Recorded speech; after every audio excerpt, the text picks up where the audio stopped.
Wolfgang, hello. Hello. So nice to see you, and so generous to give us some time today. We so much appreciate it. It's a public holiday in Berlin today. Ah, In what is it particular exactly? because of the 75th anniversary of the end of the Second World War Oh, and the liberation of Russia in particular. It's a, oh wow. um, Where are you calling from, by the way? from my studio in Berlin. Well, welcome. And as we discussed, I'm going to ask you a series of very general questions.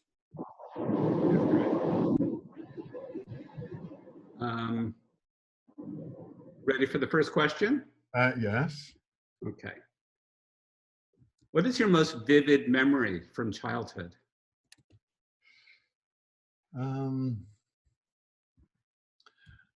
It's that kind of, well, Answer as you wish. yes.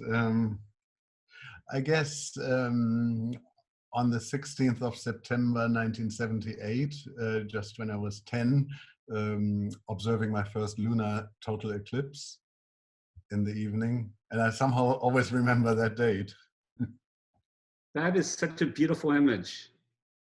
It's just like a photographic image. So, with a little so lovely. tiny telescope.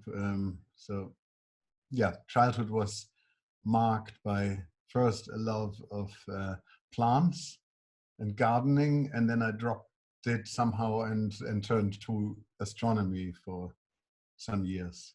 Oh. What was your first?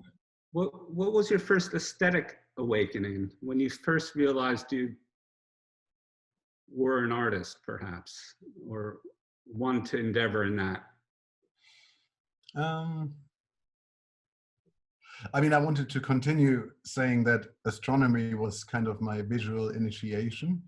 It taught me the importance of observation, of careful observation, and also of sort of observing how the eye sees. Because all in astronomy is about sort of the verge of visibility, the limit of what can you decipher, what can you see, what can be recorded, and making sense of what is at that limit of visibility. And the eye, if you delve into astronomy, you realize that the eye isn't actually a neutral tool. It's, for example, the center of the cornea has the more color, what are they called, light cells or seeing cells. They're more sensitive to color, but they are not as light sensitive. So when you want to see through a telescope and see a very faint object, you have to look slightly to the side of it, so that your black and white sensitive seeing cells are hit. And anyway, maybe that gets too nerdy, but it gives you an idea of sort of what was my foundation, from which I then came to somehow feel a strong desire to make things. And so in starting from 14 around, I started to paint and draw and make clothes and make music and then make photocopies with an early digital photocopier. And that mechanical picture making, sort of the least artistic supposedly, was the one that really caught my attention. And then I bought a camera in order to have more photographs to photocopy. And so photography was really the last medium that I came to. Maybe also because my family, my father and my grandmother, were avid amateur photographers. And, you know, as a young rebellious teenager, you don't want to do what your parents love. Who were the early influences when you were coming of age?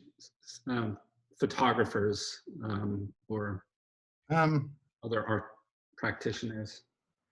Um, I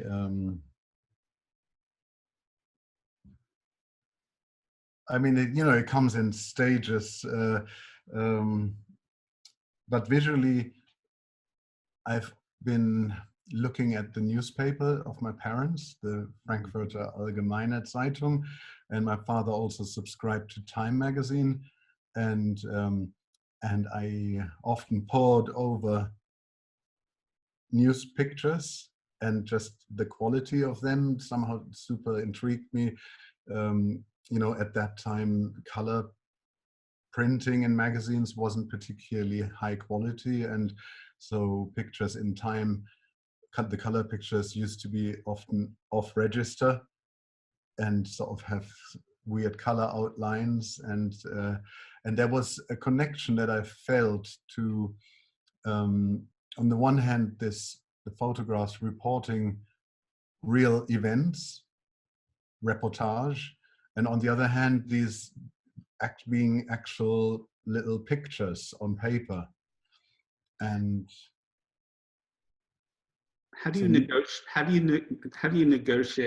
the opposition between truth and fiction in photographs?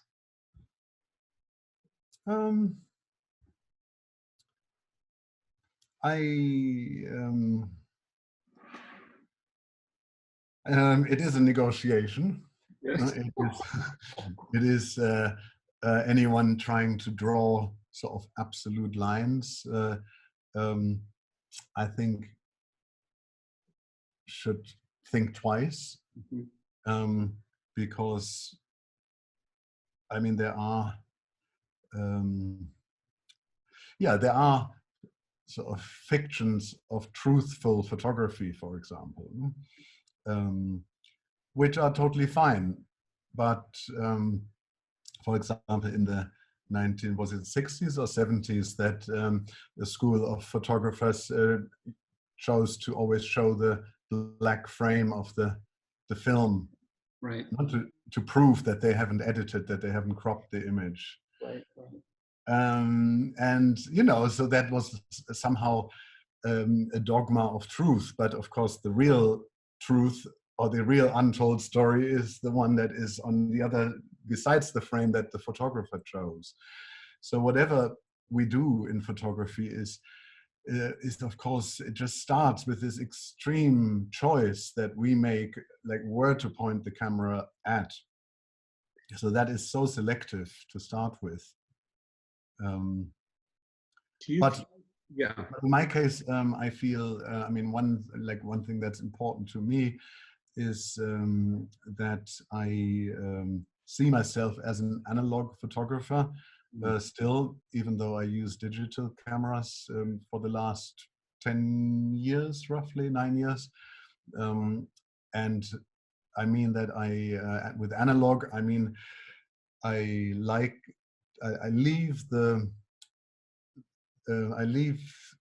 don't move any pixels around, basically. Yes. So where the light beam came through the lens and hit the film, you couldn't change that in the film. No? You couldn't move a silver crystal around. And I do the same. So where the light hits the sensor, I don't move that pixel around. I don't.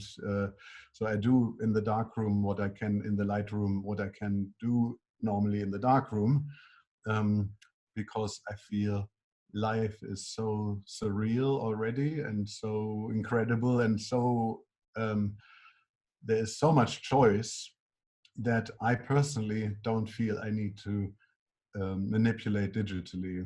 But that is purely personal, and I don't frown upon other people doing completely digitally generated pictures or whatever. Do you feel that your artwork is in any sense autobiographical?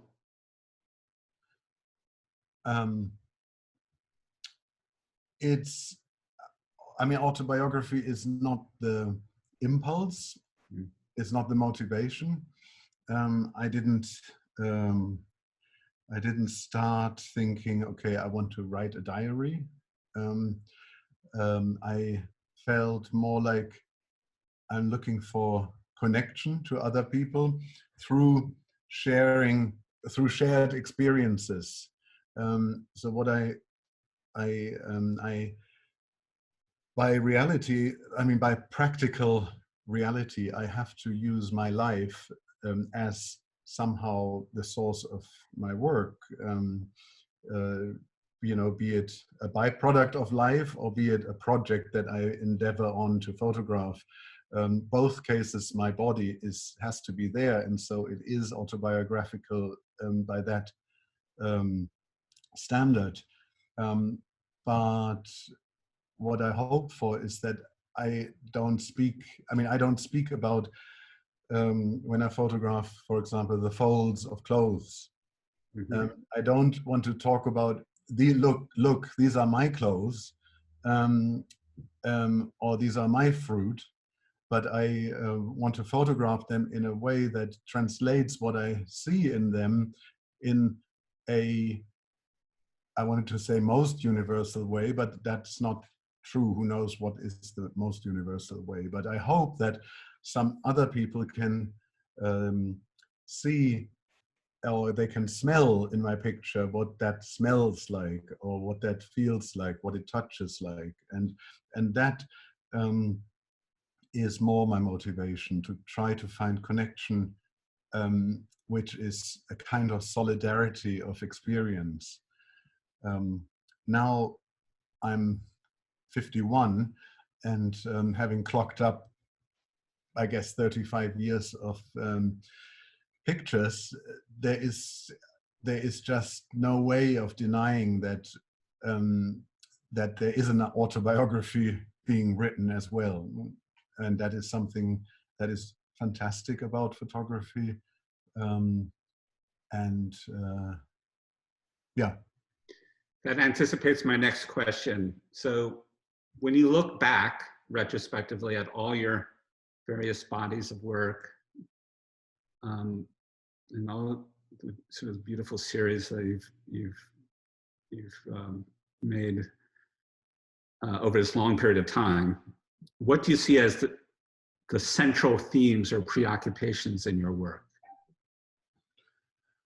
Or is that for someone else to? Yeah, that's central theme. So stab at it. That question gets close to the question, what is your work about? Yes, okay. Which is, of course, always a killer. But I mean, I think, yeah, I think there are three things. One I've talked about already, which is this longing for solidarity between people by communicating feelings and hoping that they touch others. I mean, I guess that's what I love so much about music. You know, the other love in my life is that this artwork a musician made touches others right in an emotive spot, and that is incredibly powerful and a wonderful thing art can do. So I strive for that. I also the other point is that I'm a sort of I like to experiment, and I like to and I love other art.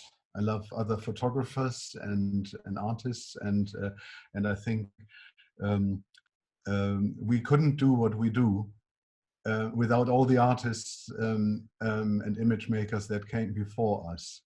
And whatever we do today is only relevant in somehow context of what is in this primordial soup of whatever humans have created before.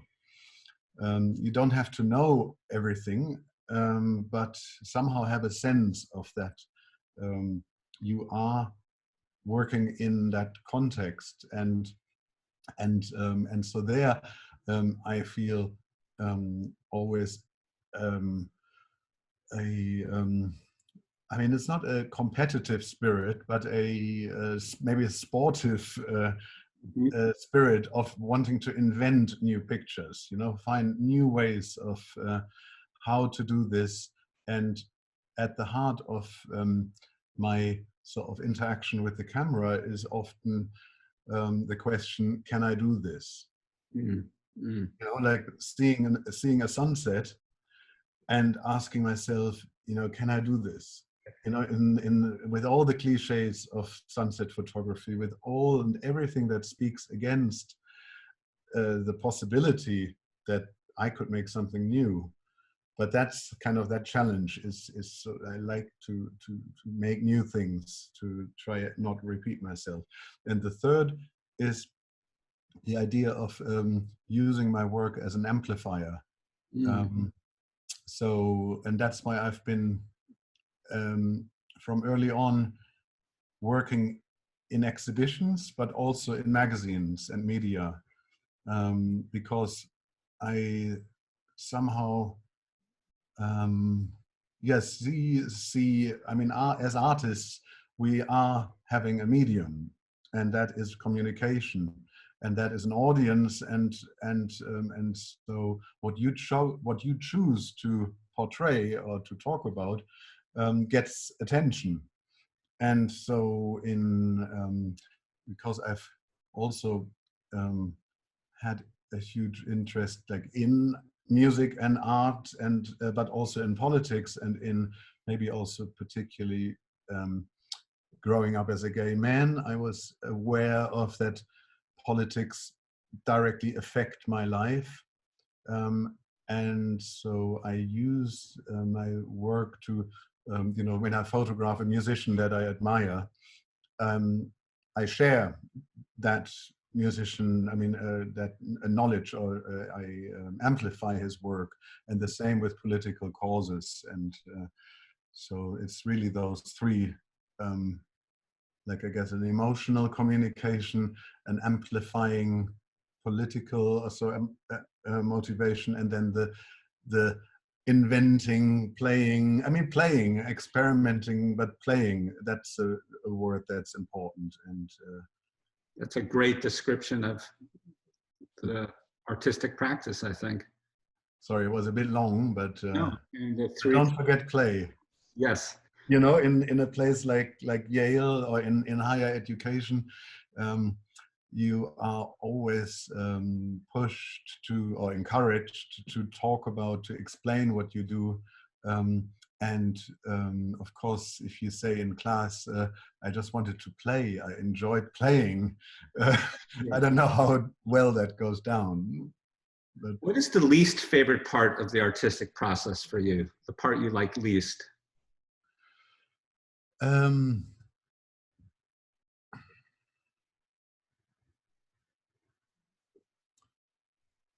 um,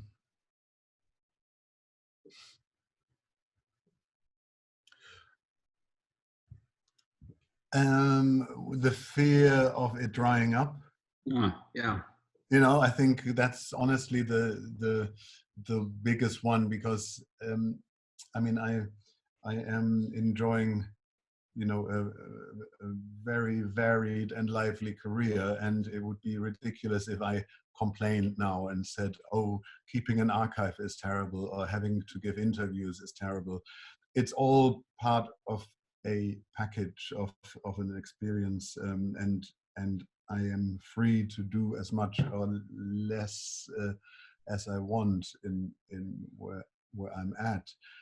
But what I can't control is, will I take another great still life again? You know, it doesn't torment me at all most of the days. You know, I'm not like waking up like, oh my God, I have to make a great work today. But, you know, I notice sometimes when I've been going through periods and notice, and maybe there is, or let's put it the other way around. When I've taken another good portrait, the first one in 3 months, that gives me a happiness, a satisfaction, which is is, well, because for example, a portrait is really a measure of how sensitive, how open, how functioning my senses are.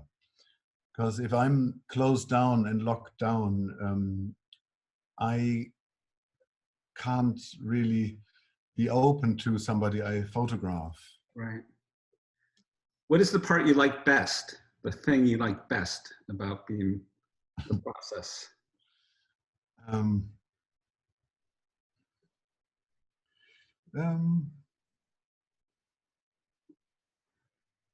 um, I mean, well, I guess what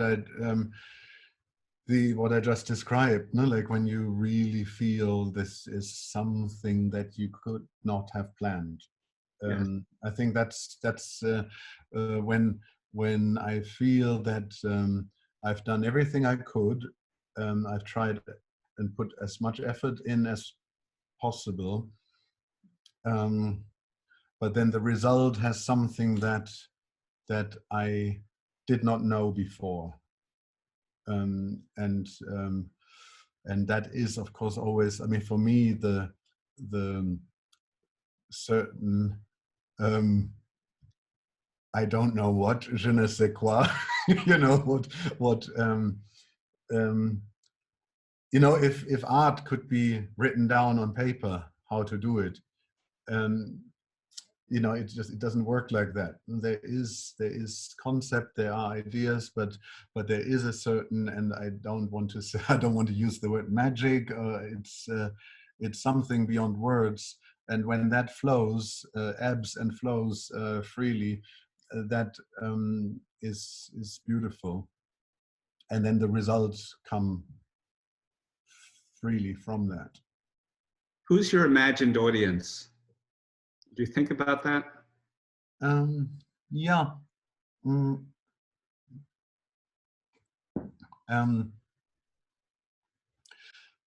I mean, when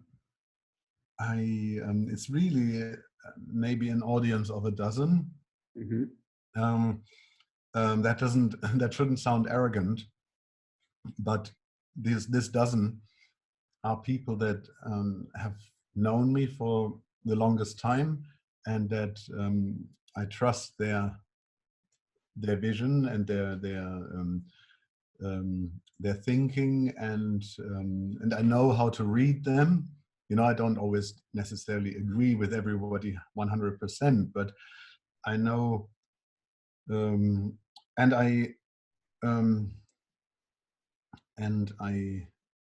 well admire them as friends or colleagues, and so if I make a show and I just somehow think, what would X think about this, or you know, run it against a single person, that gives me a feeling, and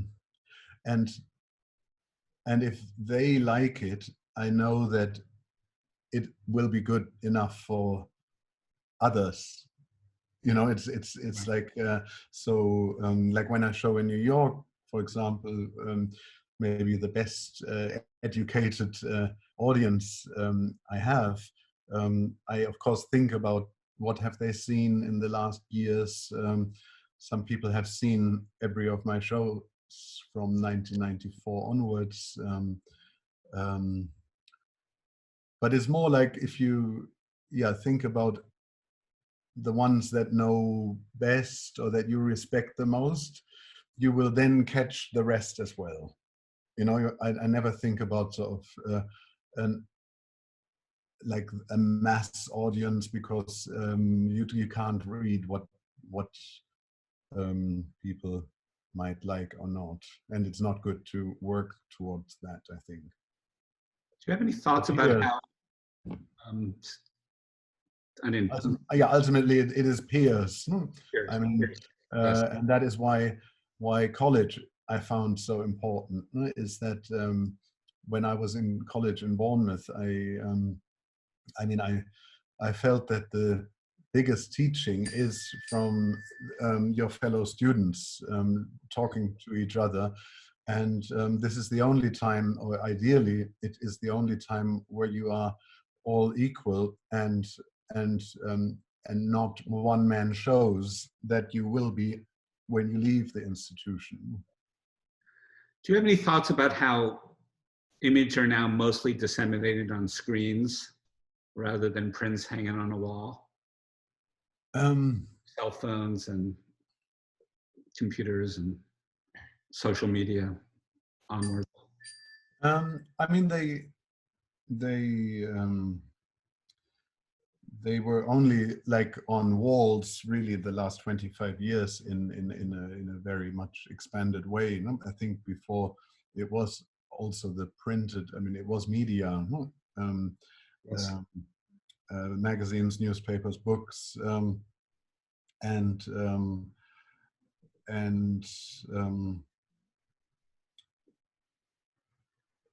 the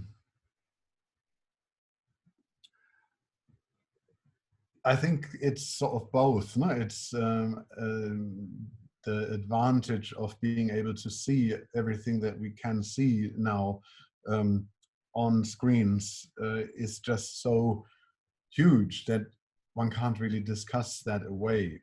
Mm-hmm. You know, like how you use. I mean, in our youth, we needed to go physically to the next biggest city in order to get a magazine to see what things look like in London 2 months ago. No, and now we just look, and so there's no way to talk this down. But what I found is that the physical reality of a beautiful print cannot be replaced by a screen. It's, I mean, I'm deeply at heart a fetishist. You know, the texture, I mean, my eye is reading what is on the surface. And I mean, just looking at this smear around the lens here, you know, it's just like, what, that's not what I care about. I tolerate it, but I don't love it. And so I felt, oh my gosh, let me put this on silence.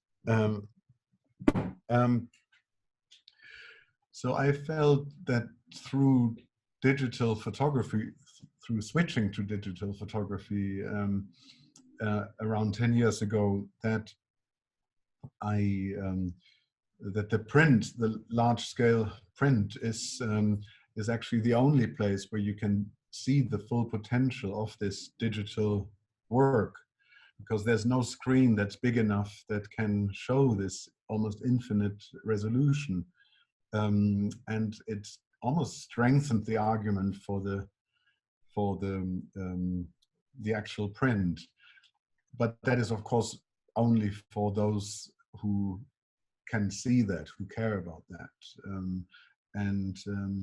The biggest problem, of course, with these pictures on screen is the lack of monetization.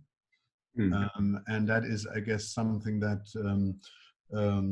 that everybody present in this virtual class is facing a bigger, different challenge than you, Gregory, or me had,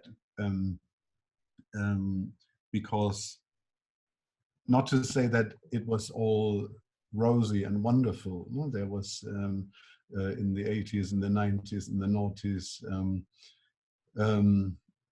there were much fewer outlets. Yes. There were much fewer galleries that were willing to look at photography. There were much fewer collectors. There were fewer magazine pages to be filled. But this, what we've experienced in the last 10 years, really is such a radical eradication of the money-making potential of photographic image makers. That is really scary and frightening and unjust and unjustified, and should be a real concern for all of you, and not to just dream about making it big in an art gallery, which, you know, is something that happens to 1 in 100 or less. But yeah, like how, I mean, it happened earlier with musicians and musician friends of mine. No, they just like I just ask like, but how? I mean, how can you make money? Like, you know, if there is like a thousandth of a cent for each stream, I mean, how can you? And it's Wolfgang, you tell me when you found it. I mean, it really is. It's just so crazy that we are constantly providing content for free, and it's often all going to the companies we know. And I myself have chosen to be part of that in Instagram with, I mean, I'm providing content so that Mark Zuckerberg can sell ad space. It's a very good point, and something that I think I'm so glad you brought up.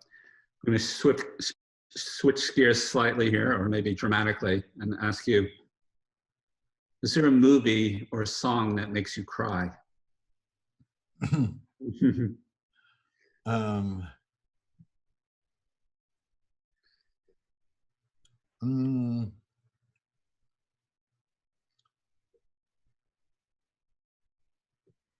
mean, Like a Hurricane by Neil Young.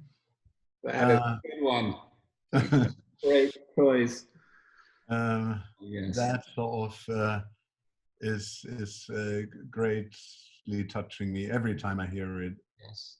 In the last 40 years. What is it about? What is it exactly, the thing for you in that song that gets you? Is it the? I mean, it's.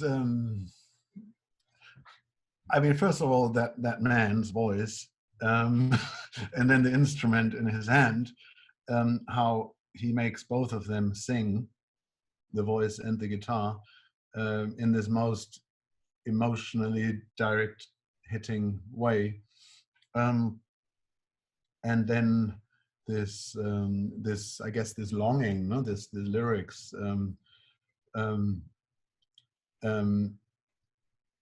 and so I hope some of you check that one out. There is it's the live version that is the killer, no, on Stars and Bars, is it? No, it's Neil Young and Crazy Horse, Live Rust is the album. Yeah. Okay, well, I have one last question, and then if you're up to it. By the way, maybe a film. Yes. But like an incredible film about somehow very connected to now is by Todd Haynes, and it's called Safe. Oh, one of my favorite. SAFE. One of Julianne Moore's performance, and that's just yes. amazing and very. I mean, so I just got shivers when you said it. Yes. When you said Julianne Moore, I got shivers down my spine. It's such a timely movie, actually. It's relevant to the moment, actually. So is Hurricane. Both those examples feel very of the moment to me. So I have one last question, and then if you have a few minutes, we could have some of the photo students. Yes. Yes. I have time. So do you have any advice for the students, particularly in this moment? But it's a more general question of like advice to students. I mean, yeah, find a way how to monetize digital photography. No, I'm joking, but it's dead serious. It's very serious. Be realistic about this,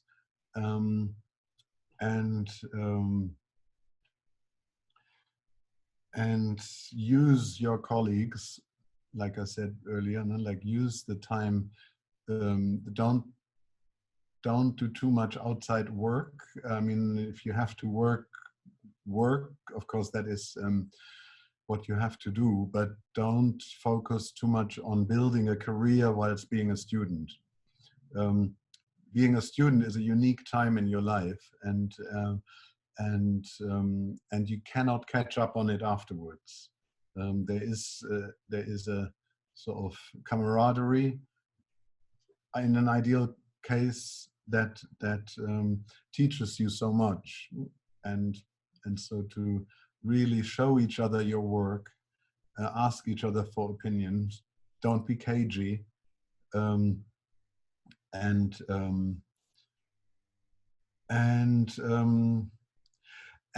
be interested in things. Because I mean, like when I first talked about like how there's no art outside this room, like there's no art outside civilization. There isn't art in nature. It's all a human sort of acquired knowledge and history, and be interested in that. Don't just be interested in your own work, but because if you're not interested in others' work, why should you expect that others should be interested in your work? You know, there has to be a generosity of spirit, and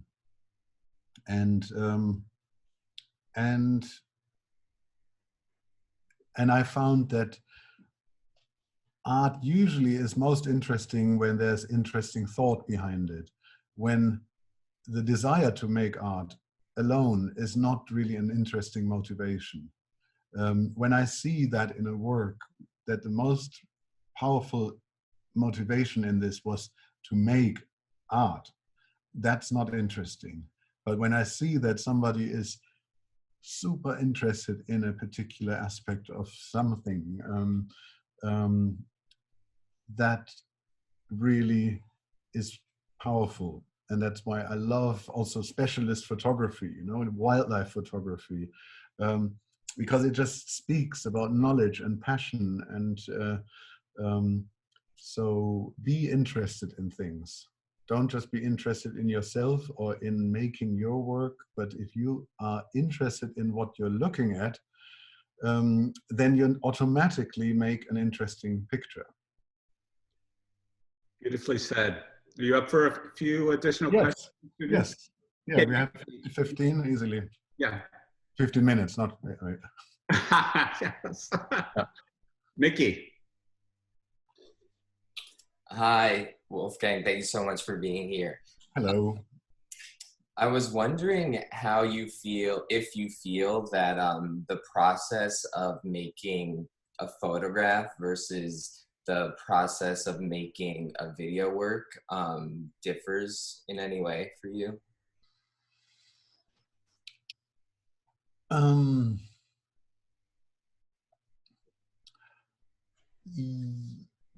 Yes, I mean, I do have in the past done relatively few video works. I mean, only really maybe 4 or 5 between 2002 and 2015. And then since I started making music again and releasing music in 2016 onwards, there has been in general a more performative side. I've been allowing a more performative side in my work, which also plays out in video. And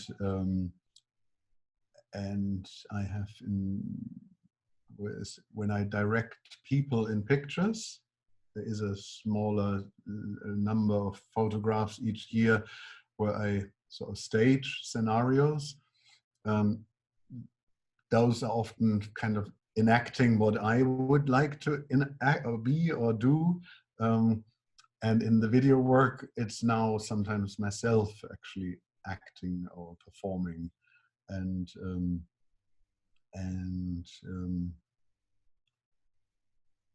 yeah, I mean, I find the two very different, and have been in the past usually restricting myself to only film things that require motion, because what I'm interested in is the motion. For example, the rollers of a printing press at a book printing factory.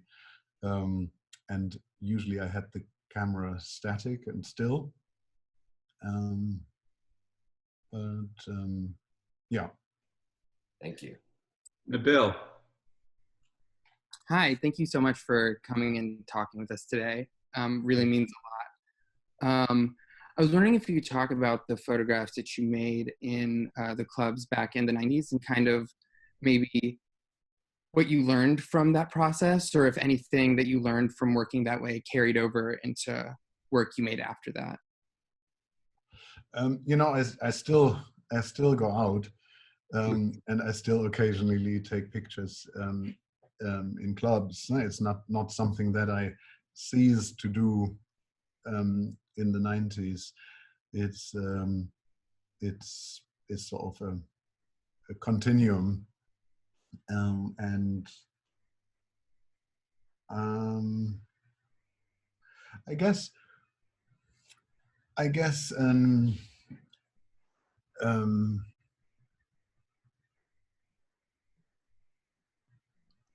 maybe a set of ethics that of how I act as a photographer in and around people, friends or strangers, what that means, how to conduct myself, and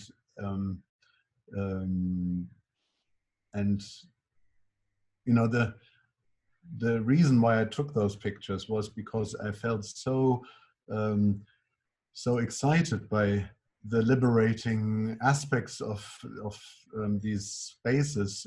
We didn't call them safe spaces then, that term didn't exist, but you know, that they were experimental chambers for human interaction, and I felt so excited by that I also wanted to treasure them and wanted to record them, because I knew this was not possible 50 or 200 years ago. This freedom that I experienced was fought for by generations before me, and I felt like if I make a record of this, it's harder to untell this story, and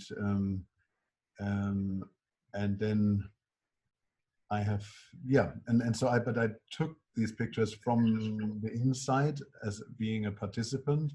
I didn't go from the outside and look at these strange people and how they interact, and so I guess this way of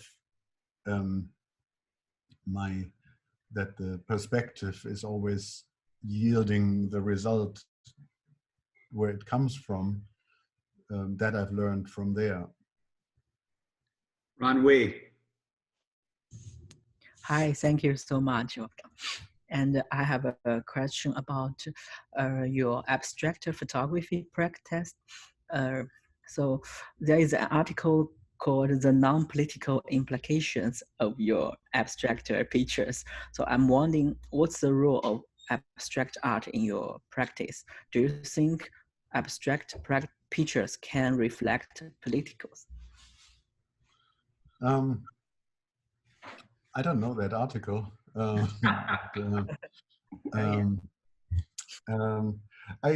mean, the thing is, I feel art doesn't have to serve a purpose. You know, the power of art is that it is free of use in the first place. It is not something that you shelter under, or it's not something you eat like bread. And still, it is incredibly powerful and necessary. But this art as undirected research, you know, where you don't know what the outcome is and you don't know what the purpose might be, is super central and super important. And so I always feel one must resist subjecting art and artists to that they have to all form serve a social function, a function in society, and in these more politically challenging and divisive times, I often get asked, like, should artists be more political? And I say, well, every banker and every baker and every car technician should be more political. You know, we all need to get involved in democracy. If we don't get involved in democracy, others decide for you, or for me. So I think this this freedom to experiment, to enjoy material, in my case, around like after the year 2000, when there was also a time of great political upheaval and conflict, I also felt that there was a freedom that I could take myself into the darkroom and purely observe the effects of my manipulation of light on light sensitive paper, and in a way to claim that space is also defending art, and in that way it is one could call it political. But on the other hand, of course, abstraction is, you know, you need to ask yourself also, and I ask myself, what does this do in the world? Is this just adding more square feet of colored commodities? You know, what does it really do? Does it really further things? But then again, you can ask that about all sorts of types of art. Rory.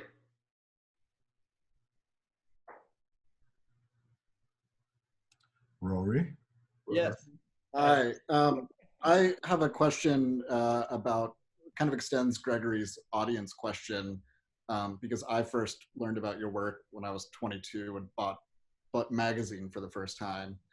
I wonder how you feel you curate or edit your work based on where it's seen, whether it's a magazine or a gallery, and even then between like the Hamburger Bahnhof versus Panorama Bar, you know?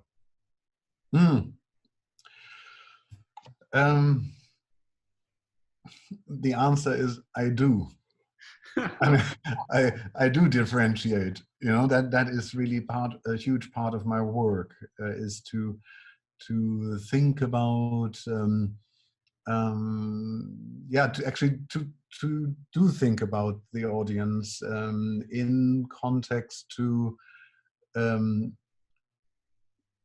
what I mean, what do they know? What have they seen? And then not make myself a slave to that analysis, because ultimately, if I don't develop a passion for that space, you know, that Hamburger Bahnhof or those butt pages this month, or if there's no real passion, then the result is usually, is in danger of being lame. So to think like too much or to try to please is not so good. But also then again, many artists, we are like maybe romantically encouraged to think that we have to be difficult, you know, we have to be obstructive, we have to be oppositional, contrarian, and that's not productive per se either. So it's I think really a constant play between expectations and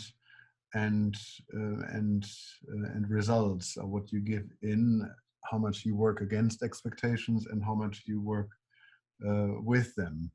That elasticity, and for that not to always be the same relation, I think that and that is sort of yeah, that keeps it alive. We have time for one last question, which goes to Dawn. Hi, Wolfgang. Hello. You must be around artists a lot, and I was wondering if you've detected any differences between the way non-photographer artists discuss photographs and the way photographers discuss photographs. Oh yeah, that's a good question. It's I mean, I have, yeah, it's a very interesting one. I mean, there are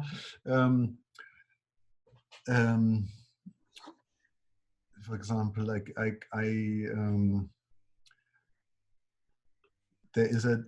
for example, some painter friends, they can see color very well in my work, and they some told me they, you know, when I paint the sky, I picked out a book of yours to look how you did the sky there. So they have a very selective reading of like the rendering of things, of textures. So that's fascinating how painters often have quite a good eye for photography. But at the same time, for example, when I talk to non-photography art students and they show me photographic work, they often come with the first line is like, I don't really know how to use this, or I don't really know how to do this. But they say it a little bit from above, as if it's sort of, that as if they don't need to know this, or as if it's cool not to know this medium. And I find that there is a touch of arrogance there, because I think it is essential that one somehow cares about the medium that you talk with. You don't need to all read the same book about lens technology or something, but I think I found it hugely helpful to know the basics of optics and know what film is, and understand what a pixel and what a sensor is. Hugely helpful, and it's sort of always active in the back of my head. And of course, and that a lot of artists who don't directly work with photography don't have language for, they don't have an understanding for,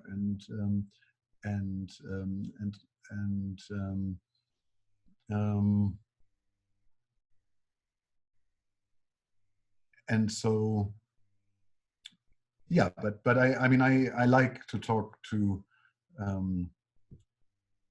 all types of artists about their work and my work, and like I mentioned earlier, that photographers sometimes are looking too much only at photography, and I love photography dearly. It's I don't get tired of it, but I see it as I chose it because it allows me to make pictures of what it feels like to be alive today, within the context of 50,000 years of human picture making since cave painting. So it is a very fluid dialogue, but also highly specific. I can't think of a more fitting way to end this talk. Wolfgang, thank you so much for your generous time and your insight and words of wisdom. It was, How many were you? How many are you? we're 800. There are 800 What? on this. I know. No, honestly. Yeah, honestly. So if I kept clicking through here, like there would be 800 people. Yes, keep going. Oh my God. Amazing. I admit I took a couple of screenshots, but I can't take 800. Everyone wave. Okay. Yeah, great. Thank you. Brilliant. And get me back sometime if you Yes, want. absolutely. Well, this has been so lovely and it's very much appreciated by all. Cool. And check out the website betweenbridges.net, where I have organized this poster campaign of 50 artists, all having designed a special poster to help organizations and cultural institutions in danger of closing in many Say it different again, countries. Bridges. Betweenbridges.net. Absolutely. Everyone got that? Betweenbridges.net. And next week we're going to put a William Eggleston poster online, your personal William Eggleston, for $50. Oh, there you go. Eggleston did talk last week, a couple weeks ago, by the way. Really? Yeah. Fantastic. Wow. All right. Have a good weekend. You too. Thank you again. Ciao.